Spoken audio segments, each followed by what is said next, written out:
Hello, I am the Hollow One, and today I have another scary story for you called The Stuffed Dog. There was a young boy named Theodore who was visiting his grandmother's house. He hated his grandmother, but his parents forced him to go. You see, his grandfather had recently died and his grandmother was very lonely, so she needed someone to keep her company. Theodore couldn't stand the old lady. She bored him with her endless talk, and she constantly asked him to do chores, and she insisted on giving him disgusting kisses on his cheek, and she also smelled like pee. He also hated his grandmother's house. It was boring and there was never anything to do.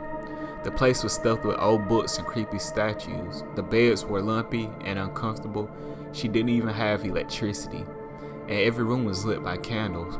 The thing he hated most of all was the stuffed dog that his grandmother kept in her library.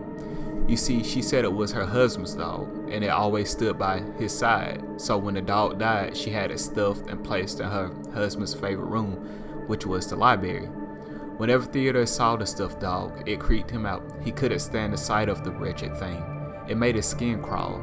Its snarling face, its beady glass eyes, and its mangy, greasy fur disgusted him. That night, his grandmother was going to bed and she wanted to light the candles in her room.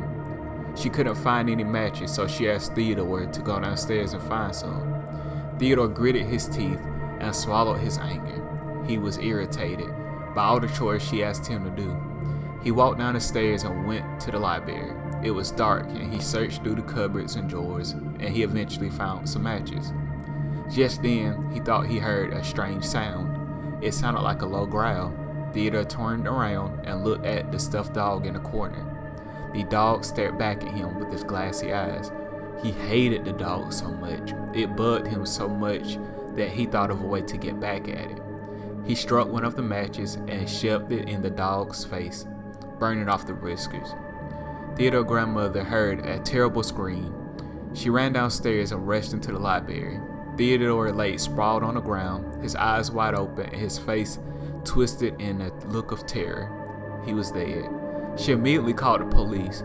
Later, as the ambulance carried him off, she shook her head sadly and said, "He looks just like my husband did when he died." Unseen by anyone, lurking in the darkness of the library, the stuffed dog sat very still, and there was a trickle of blood dripping down from its mouth. Now, if you like this story, please give me a like, subscribe, comment, and share. That would greatly be appreciated. And remember, forever and always, welcome to the void.